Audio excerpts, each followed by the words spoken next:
Bismillah ar-Rahman ar-Rahim. Assalamu alaikum, my dear friends and participants. Welcome to this session of Islam for Youth series.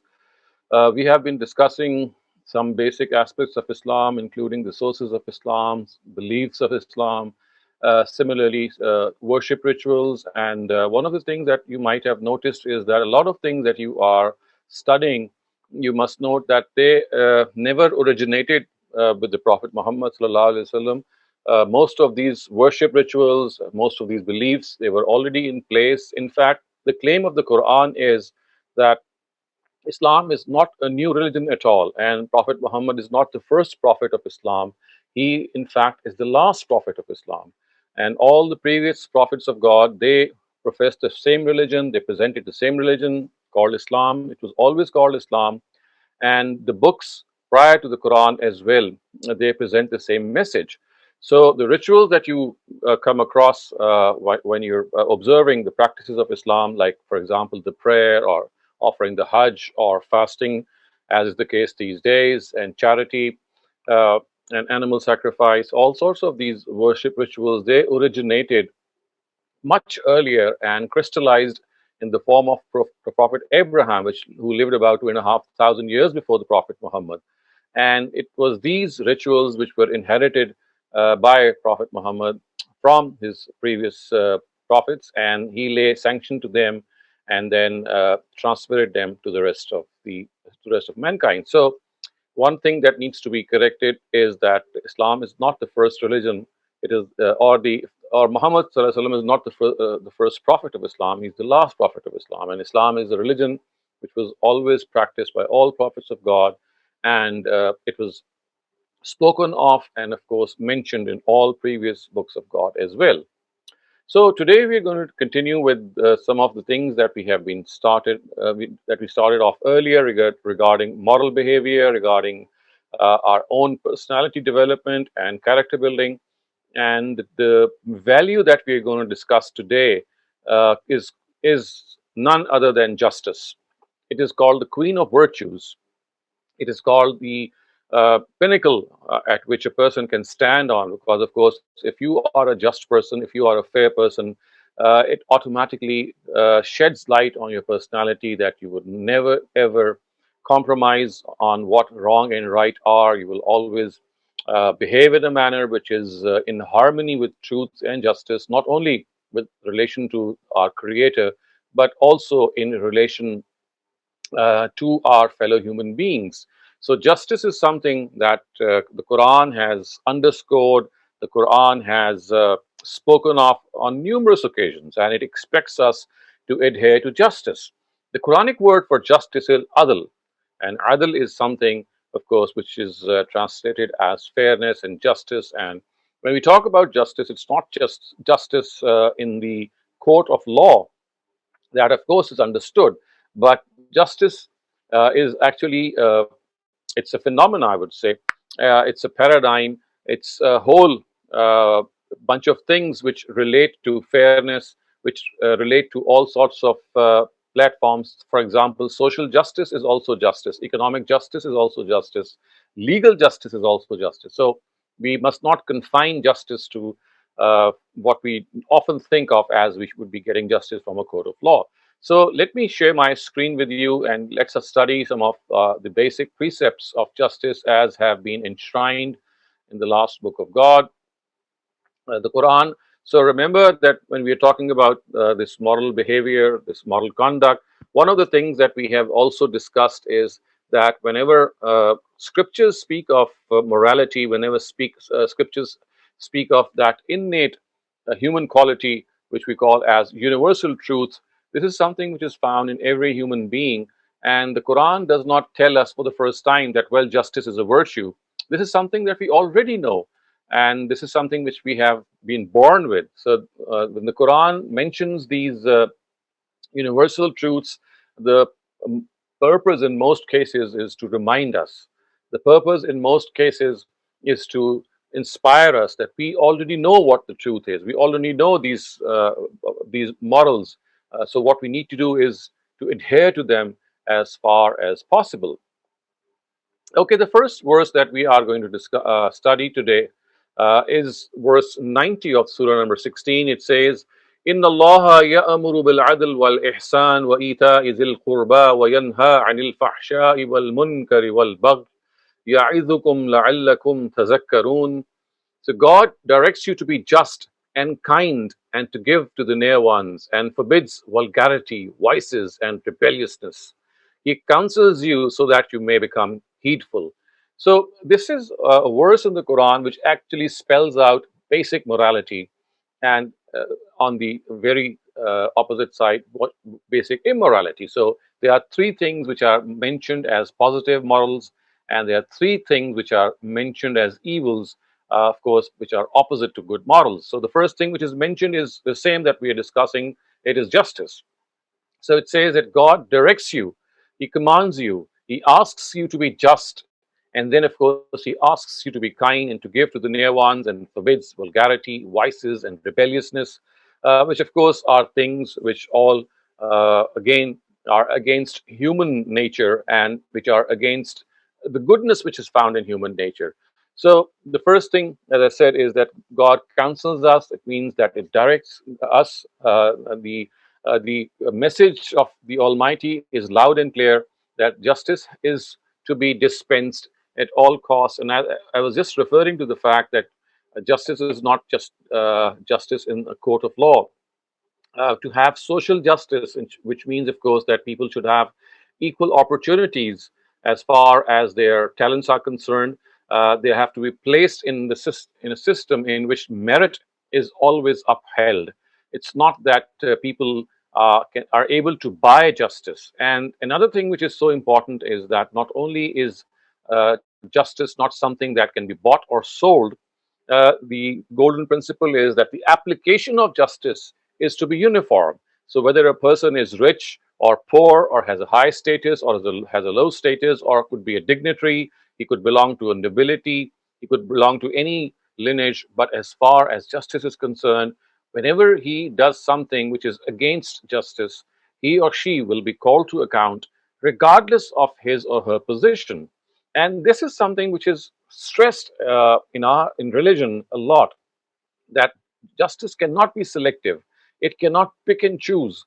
Its addressees are is every single person who lives in the society without any discrimination. And similarly, every person who is brought uh, to the court of law, he or she will be given a defense in which he or she would think that he or she has an equal chance to defend his or her case. So this is the first thing that has been mentioned in the Quran in very explicit terms. So next comes Surah number 4, which is Surah Nisa, verse 135. It says, Ya ayyuhallazina amanu, كونوا قوامين بالقسط شهداء لله ولو على أنفسكم أو الوالدين والأقربين إن يكن غنيا أو فقيرا فالله أولى بهما فلا تتبعوا الهوى أن تعدلوا وإن تلهوا أو تعرضوا فإن الله كان بما تعملون خبيرا. So, a translation of this is, believers adhere to justice by bearing witness to it for God, even though it be against yourselves, your parents, or your kinsfolk. If someone is rich or poor, God only is more worthy for both. So do not be led by base desires by leaving his guidance, lest as a result you swerve from the truth. And if you distort what is true and just or evade it, you should remember that God is well aware of what you do. So, as you can see clearly, that one of the things which this verse underscores is that such is the exceptional nature of justice, and such is the exceptional demand that we adhere to justice, that we have to be even just if whatever justice is, and if we dispense it, the result is against our own interests. It is against the interest of our parents or our relatives. Even then we have to stick to justice. We have to bear witness to it before God, because this is what is wanted of us. It is what is required of us. Justice is too great a thing to be sacrificed because of any relationship, because of any vested interest, because of any personal gain. No, that should not be the case. Even if Adhering to justice means that you're going to lose a lot of things. You might lose your relatives, you might lose your friends, you might lose some wealth, you might lose a lot of good wishes. That again is something that has to be sacrificed at all costs, because justice is like God's representative on earth. So when you adhere to justice, you are exactly upholding what the truth is. And as I just mentioned earlier on, the verse actually says that if someone is rich or poor, God only is more worthy of for both, which means, of course, that justice has to be dispensed whether the person under question is a rich person or a poor person. It has to be implemented across the board. And then there has to be no favoritism in this, because God is worthy that justice be dispensed, and any such discrimination should not be ever taken into account. And though we have, of course, our own desires which lead us to all sorts of other attractions and lures, but the Quran says that justice is something, if we adhere to it, then there has to be absolutely no discrimination. We have to be people who have to be upright, we have to be forthright. And this is something, of course, which is very difficult at times to do, particularly when one sees that doing justice or being just might make us lose a lot of things that we might have. And foremost, of course, could be our own wealth and riches.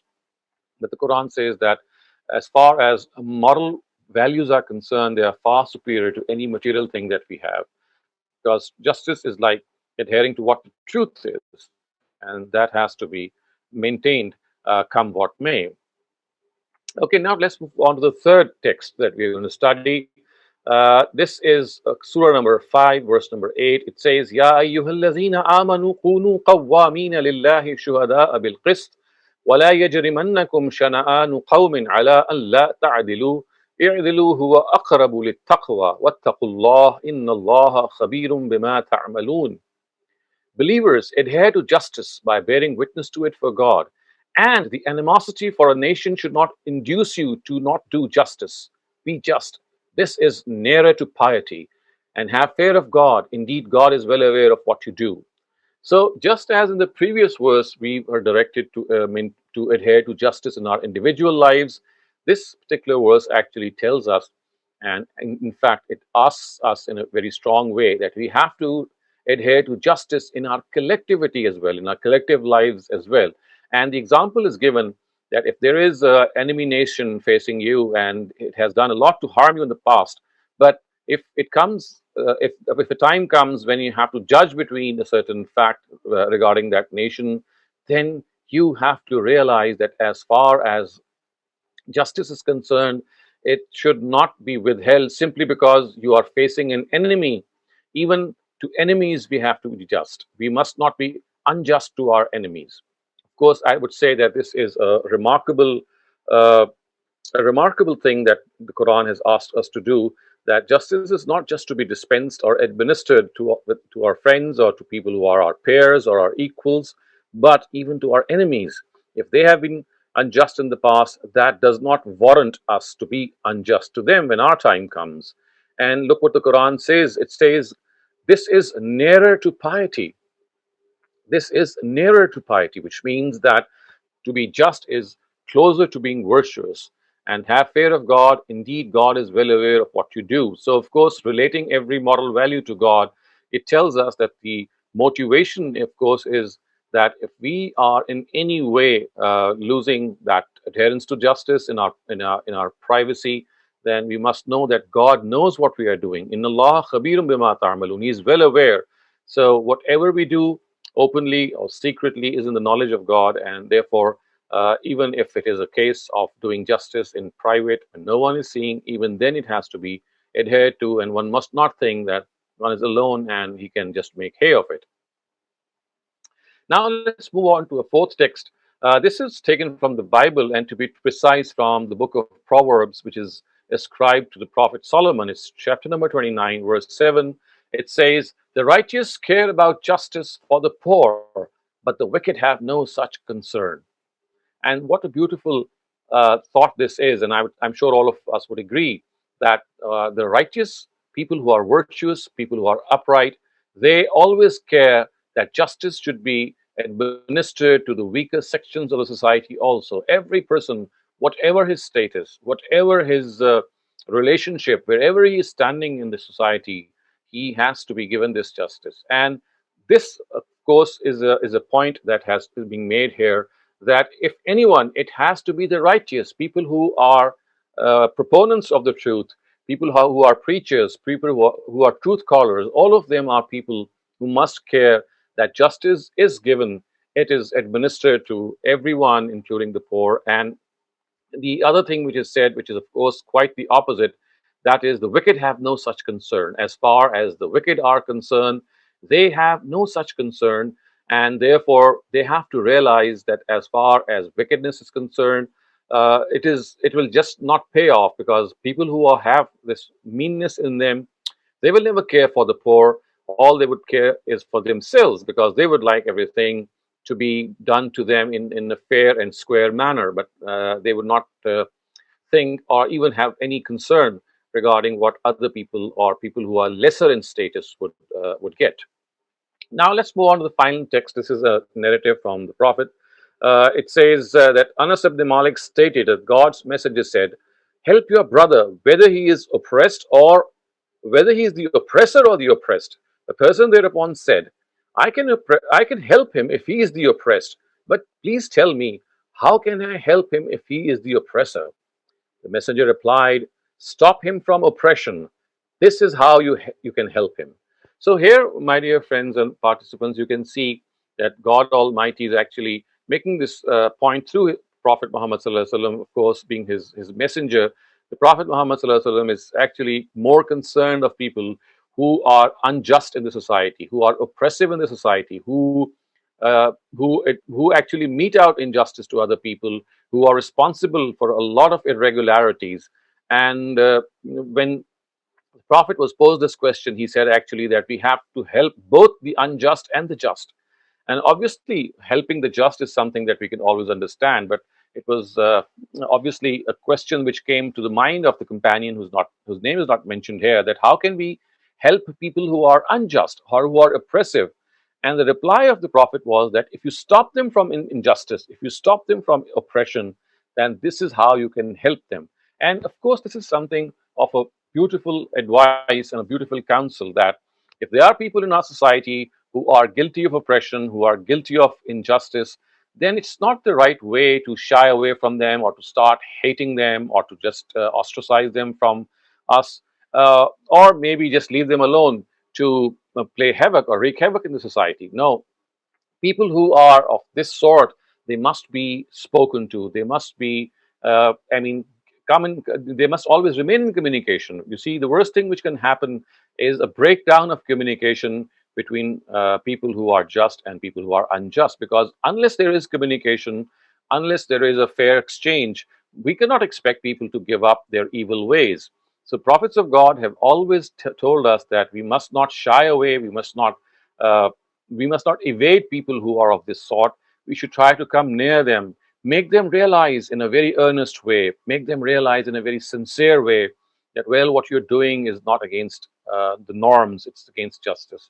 And it's always a question of making your impact upon that person. Because if you have spoken to a person in a very, very earnest way, and not in a way which is threatening, in a way which is hateful, you have carefully chosen your words, you will realize that, well, there is always a chance in which you can knock at the door of his heart or her heart, and you might even think that you are able to penetrate into his heart or her heart. But the only obvious requirement for this is that you have to be sincere, you have to choose the right time, you have to pick the proper words so that you're able to make the other person understand. Remember, injustice and oppression are something which are always done against the run of time, I would say, against human nature.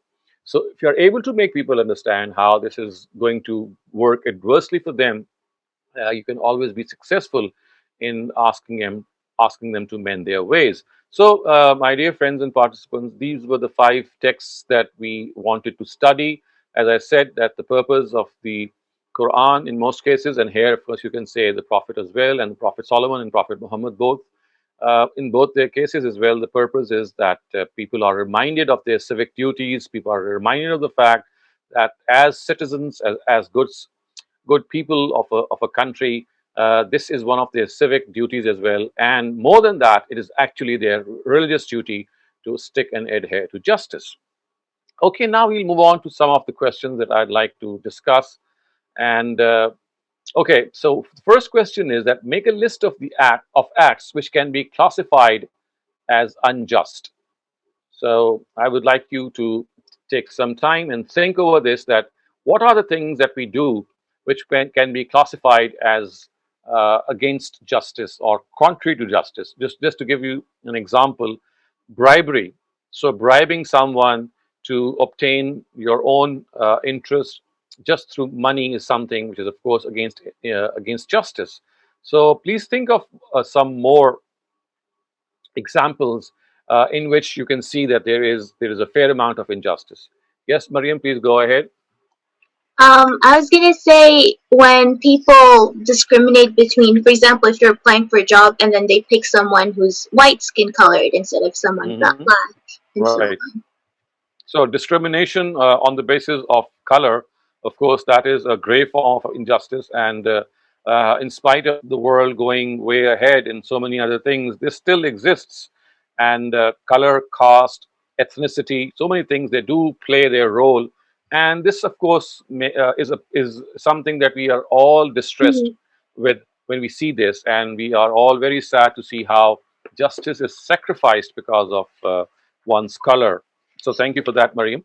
Yes. Alina also mentioned, sorry, so Alina also mentioned the same thing. Then she said when somebody's paid more or less in a job based off of their gender. Of course. So, gender injustice is also an important thing. Thank you very much, Alina. A very, very, very important thing that you pointed out, that Yeah.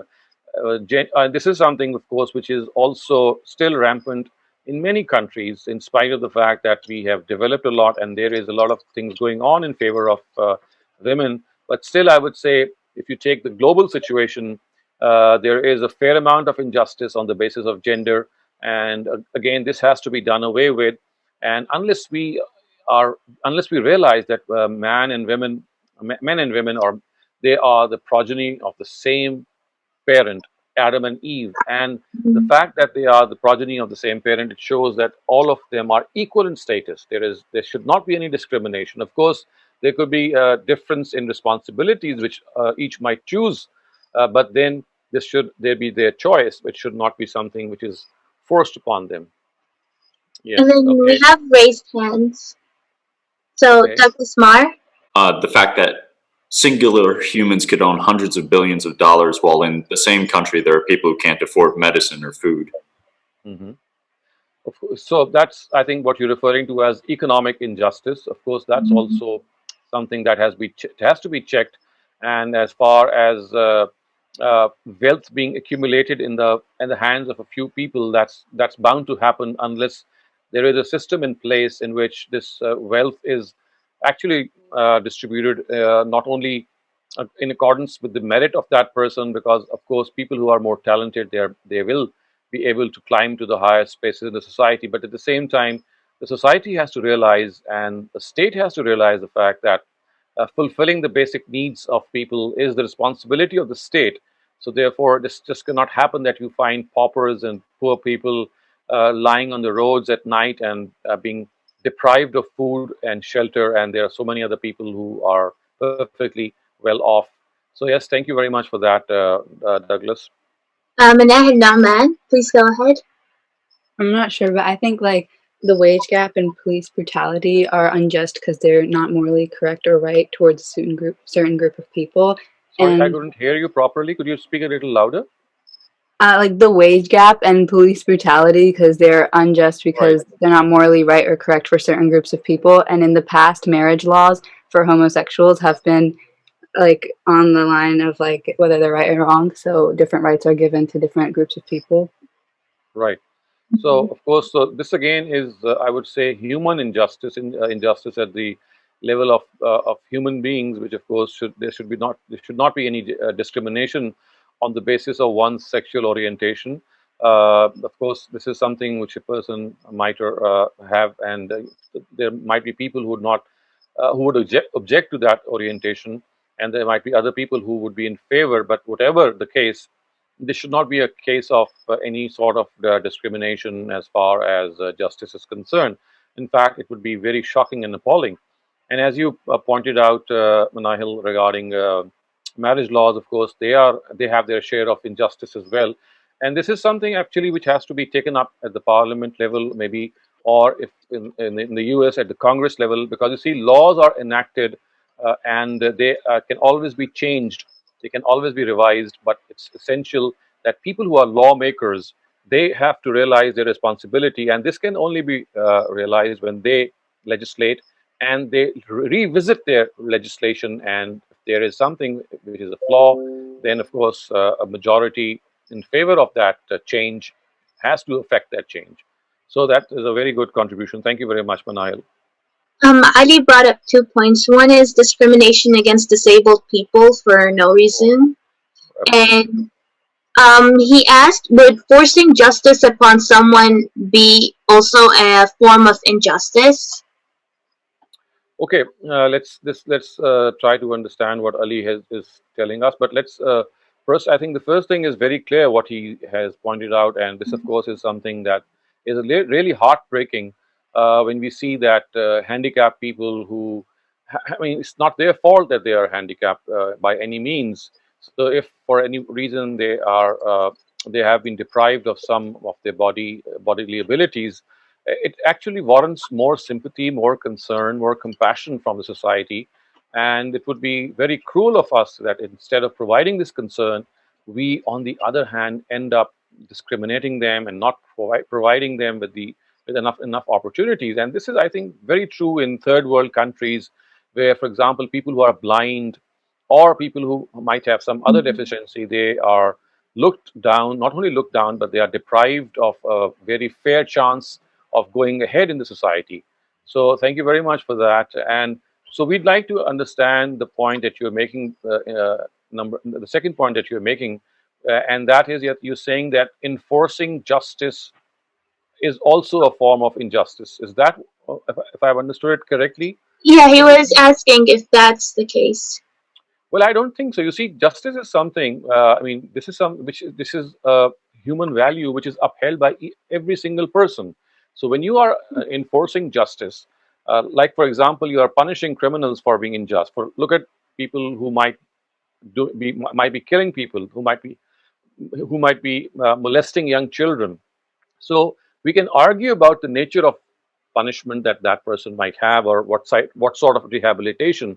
But the fact that he has committed an act of injustice and he must be brought to justice, I think this is something which I, in my opinion, I would say, and I can be wrong as well, but as far as I've thought, I think that it is our collective conscience that we would like that people who do these wrong things, I mean, it's fine to do wrong to your own self, although that also has a downside. But this is certainly wrong that you do something wrong with others and you deprive others of their rights. Or there are so many things. If you read your history, you'll find that look at what Hitler did, look at what Mussolini did, look at what Genghis Khan did, and how, I mean, how they were people who were guilty of genocides and all sorts of evil things. So I think if they are brought to justice by any means, then if you're forcing them to follow justice, this would, in my opinion, I would say that it's perfectly okay. So another raised hand, 3 more raised hands. So Sulaiman Ahmed, please go ahead. Yes, hello. I have another form of injustice I came up with is environmental injustice is because of like Absolutely correct. So, the way of pollution and right, how people like right. don't care for the world. Well, we understand, Suleiman. That's a very pertinent point that you've made. That environmental injustice, which of course includes pollution, it includes all sorts of things which we as people who should be caring about our surroundings and the ecology, the ecosystem that we have around us. Instead, we end up polluting it and corrupting it. And when we do this, we are actually depriving other people of fresh air, maybe, or a decent living that they deserve. So, of course, you are committing an excess. And here, of course, it's the responsibility of the state that we are living in that there should be laws which should check such people. And of course, they have to be dealt with at the state level. But nevertheless, what you've pointed out is absolutely correct. Thank you for that. Okay, so We have Bassam, Manahel, and then Mehreen too. okay, So Bassam, please go ahead. Say not being allowed freedom of speech in some countries. Not allowed to like voice your opinion on things. Mhm. Absolutely correct, Basim. So that's a very well made point that, well, you see, you don't realize how important freedom of speech is unless you're subjected to oppression in this area.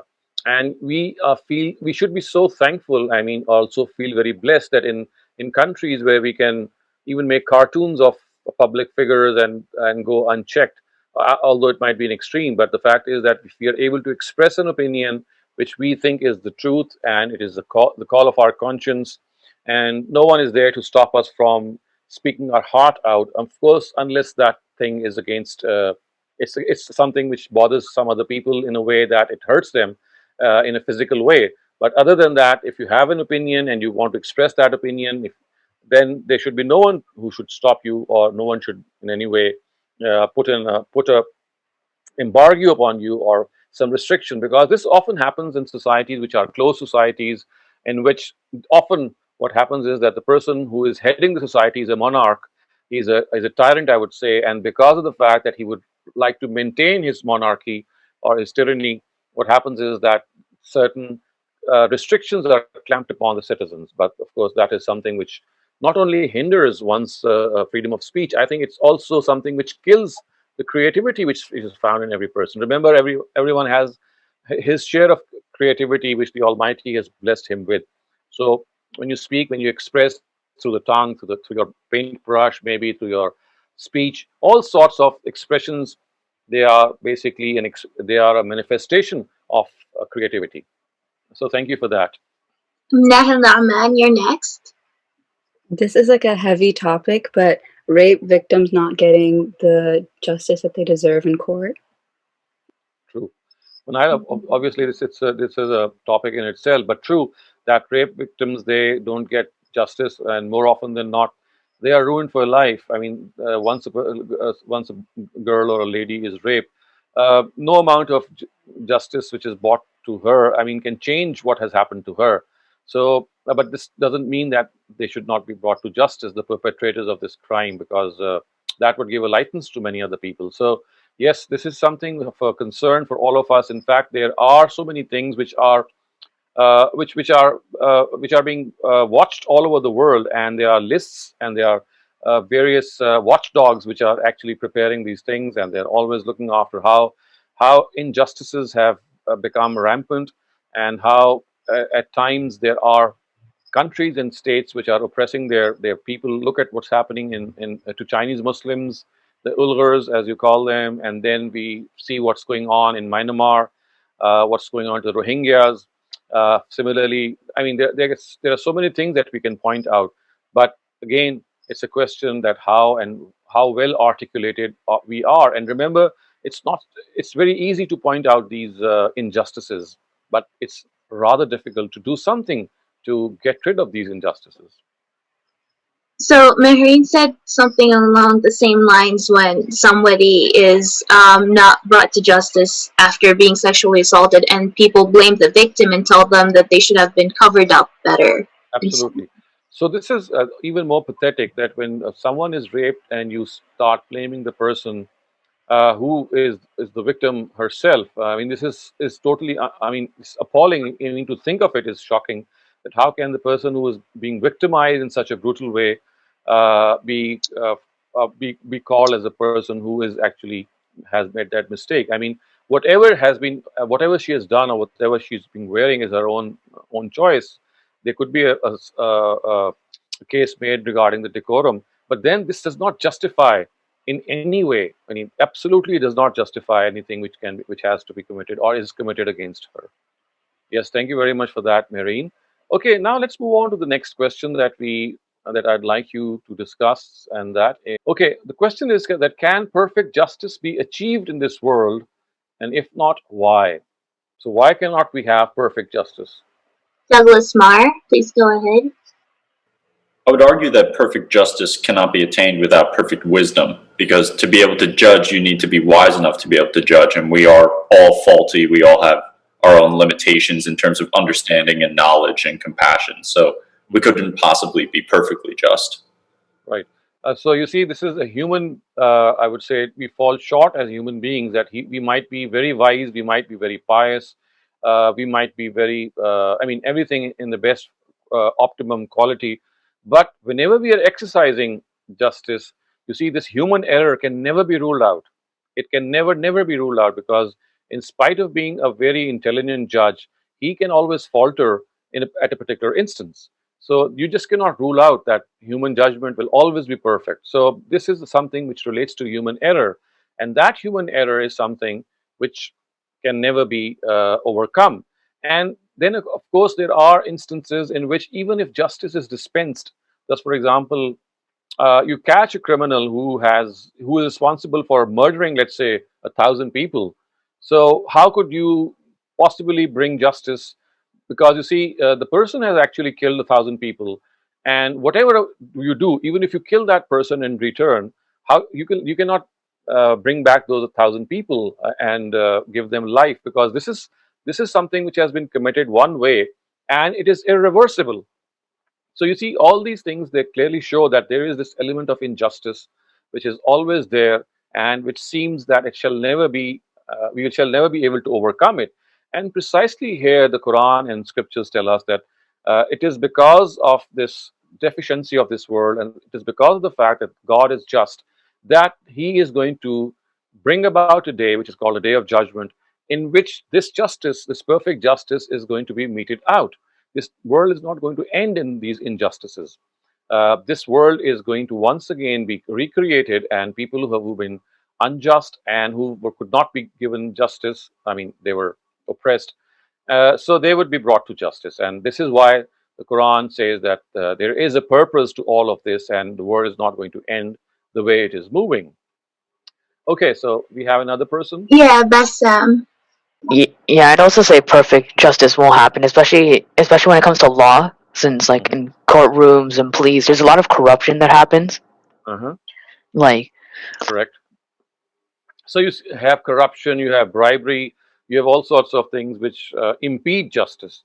And as Douglas pointed out, you see, even if you overcome all these barriers, I mean, if there is no corruption, if there's no bribery, everything is going smoothly, even then you see human error, or this limitation of our own our own judgment, we can never be free from it. There is bound to be so many instances in which, in spite of having the correct data, in spite of having all facts as right, we can still falter in making a judgment. I mean, we can make a sincere mistake, and we just cannot at times overcome that. So yes, that is something that we have to always keep in mind. And as I said, this is why the Quran and scriptures make this point that that God is just, and you should believe that this justice, if you don't receive it in this world, then you just think that this world is an incomplete world. It's not going to finish off like this, because one day absolute justice is going to manifest, and absolute justice can only be can only manifest itself once people are called to account. And in that case, even the evil which is found within the person, which is of course intention, that will also be brought to account. You see, one of the shortcomings of this world is, or the justice that we face, is that we judge a person from what he's doing from his outside. The evil intentions which actually never materialized, or these evil intentions that we carry, no one can judge them, because we don't have any means to know how a person is from inside. So the hereafter, God Himself says that He knows what is in our hearts, what we think. So even our thoughts will be brought to account; they will be called to account. So, and unless that is done, again, perfect justice would not be achieved. So, thank you for that. Okay, let's now see another, the last question before we go on to that quiz part. It says that every person is born with a special gift, and I'm sure all of you are gifted. So, what gift do you have that could be used to bring about more justice in the world? So, each one of you, all of you who are here, you have something special, I can tell you. Maybe you've discovered it by now or not, that's another thing. But believe me, God sends each of us in this world with some talent or the other. So the question is that most of you would be knowing some of the things that you can do very nicely or very effectively. So can you suggest that how each of you can do something which can be more effective in bringing justice? I mean, let's not talk about the world because that could be a huge thing. Let's talk about your own home, maybe, or amongst your own friends, or amongst your own surroundings. So, what can you do? What talent can you use for in your own self that can ensure justice? Ali Qureshi said not many people will respond for this one because I don't think anyone wants to brag. Okay, that is true, Ali. But still, I think if the purpose is to inspire your friends, maybe we could request you to share something because you see, inspiration and motivation is something which can always, I mean, really work wonders. So if you have something yourself, you please come up and tell us because, as I said, it can be really heartwarming for all of us. I don't know if this would count as promoting justice or anything, but I think my talent might be an especially acute sense of sympathy. I find it easy to like weep for other people's hardships and whatnot, and Hmm. so I find it easy to also associate with other people and understand where they're coming from. So, and this is a really minor thing, but because of that, it helps Hmm. me mediate arguments when two people are very angry at each other and yelling in the middle of a debate. I can Hmm. see both sides usually very easily and then help, de-escalate the situation. It's not much, but Yes. it's something. I think it's a lot that you can offer. This is something of this is huge, I would say, because you see, there are very few people who can maintain their calm and look at both sides of the situation. Because what often happens is that you just are swept away by one emotion, and you go on one side, and then you get swept away on the other side. But if you can maintain your calm, you can listen to both sides and make them come together. It's a huge thing. It's I think this sympathy, this compassion, this empathy, call it what you may, this is something that you can really put to use. And remember, one thing that is important is that don't shy away or don't think that these are things which other people are going to do or maybe someone else is going to come along. Think that it's your own responsibility, because if there is this talent that you have and there is a situation in which that talent can be used, then I think this is the best way in utilizing that talent. So it's like a responsibility, I would say, because this is how we have been formed, how we've been created. So thank you very much for sharing this, Doug. I think it's a wonderful thing to do. Next we have Mehreen. I don't know if this really counts, but I think like I'm pretty good at judging people's character. So Hmm. like amongst my friends, like I can tell like if our group will get along with someone or if someone's Hmm. like toxic. And like I know it's bad to like judge people, but I'm usually right about like Right. personality. So I think that you can change the word. Don't use judge. Use the word assess. I mean, you can evaluate a situation. You can evaluate people the way they are, which means that your opinion regarding a person, the way you assess that person, is often right. So this is a quality, obviously, and you're not judging that person. Obviously, you're just evaluating the situation, because you see what happens is that you see how a person behaves in a particular circumstance or in a particular situation, and how he or she is going to go forward, and that experience actually uh, makes you into a person who very soon realizes how that person is going to end up. And this is a big quality, I think, and this is something that you can really use when you enter into professional life, or even if you use it in your own personal life and amongst your friends. So I think it's a wonderful quality, and it can sure bring about a fair amount of justice in your own surroundings. Had another raised hand by Ahmed Hassan. Would you still like to go? Uh, yeah, someone just got. Hello, can you guys hear me? Yeah. Yes, we Oh, can. there. Okay, sorry, my mic was being funny. Someone got to the point I was going to make in chat about how it seems like art might not be as useful as enforcing laws or Hmm. mediating arguments and such. But so like I think Douglas mentioned in chat, it brings beauty into the world, but also I found that, so I like working on music stuff a lot, and just talking with others who are also into music and kind of inspiring each other might not make a just world, but I think it makes a bit of a kinder world in a sense to be creative together. And I think that's a really good thing, especially when we're all stuck at home and need something to cheer ourselves up. So art is good. Sorry. Absolutely. Art is good. Yep. I agree with you. Because you see, art again is an expression of creativity. And everything that you create is an expression of the talent that you have. And if you use it for some purpose, even if it is used to bring some entertainment or maybe some relaxation, maybe some appeasement of your mood, making others think that a lot of things that you have in your mind when they are put to the brush or they are painted or maybe they are drawn or sketched, they are meant to convey certain realities and certain facts as well. And I mean, there are instances in our history where art has been used.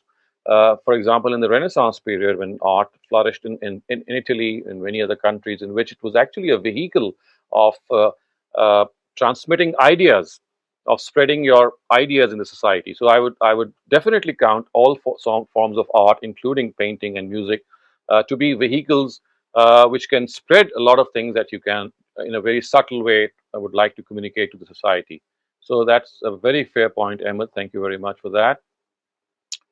Okay, so now let's move on to the last part, and that is again a quiz that we generally do. So let's do it once again.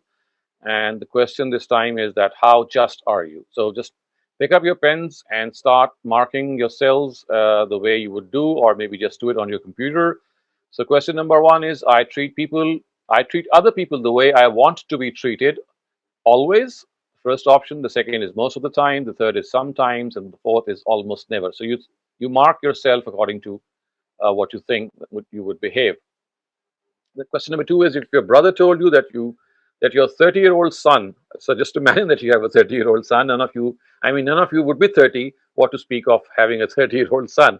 But just imagine yourself in this situation, that if your brother told you that your 30-year-old son had stolen his money, you will start scolding your son, punish your son, or first find out from your son what happened and then take action against him.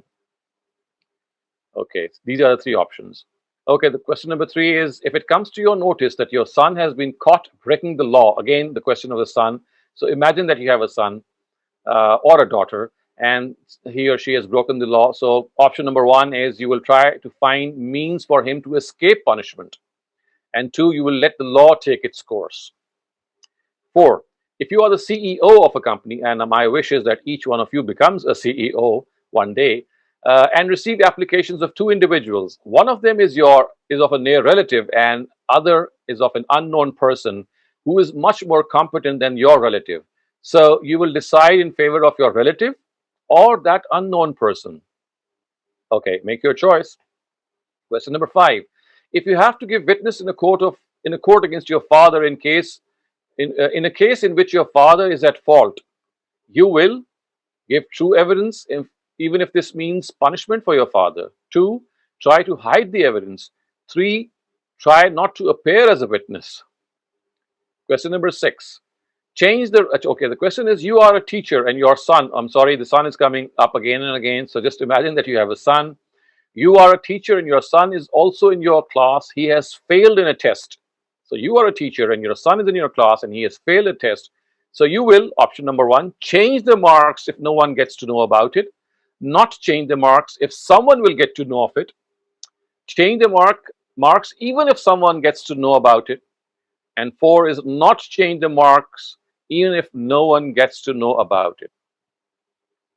The wording is slightly to be reflected on. It's a slight, it requires a little concentration. Okay. Question number 7. You are the coach of the college hockey team. Again, the son is there. Your son does not deserve to be in the team. So you, number 1, use your powers to select your son, and 2, do not select your son. Okay, question number 8. The son is again here. You know that your son has stolen a large sum of money. The police has arrested an innocent poor boy in his place because both have the same names and it is likely that the poor boy would be jailed for a year. You, option number one, let the poor boy be jailed. Two, bring the true picture before the authorities. Three, try to save the poor boy and your son by putting the blame on the son of your former employer who had sacked you. Your father is a very influential person and he has secured admission for you in a university by illegal means. Your admission was done at the cost of admission of a class fellow not belonging to a well to do family. You will, option number one, refuse to go to such a university. Two, gladly go to such a university and boast about your father's feat before other friends. And three, go to such a university but feel ashamed. And the last question, a friend of yours is wrongly blaming an enemy of yours in front of others for a fault you are sure your enemy never had. So you see, your enemy never had that, but your friend is blaming your enemy for that fault in front of others. And the options are, you will stop your friend and try to correct him. And two, you will let him go and enjoy the humiliation of your enemy. I mean, you let the criminal go free and enjoy the humiliation of your enemy. Okay, now I'm going to give you the answers and you can mark your cells one question at a time. Okay. Question number one. Okay, option number one has 10 marks, option number two has 8 marks, option number three has 5, and option number 4 has 0. Okay, mark your cells accordingly. Question number two has 3 marks, question number two, part 1. Option 1 has 3 marks, option 2 has 0, and option 3 has 10. Question number 3, option 1 is 0 and option 2 is 10. Question number 4, option 1 is 0 and option 2 is 10. Question number 5, option 1 is 10, option 2 is -5, and option 3 is 0. Question number 6, option 1 is 0, option 2 is 2, option 3 is -5, and option 4 is 10. Question number 7, option 1 is 0 and option 2 is 10. Question number 8, option 1 is -5, option 2 is 10, and option 3 is -5. Question number 9, option 1 is 10, option 2 is -5, and option 3 is 3.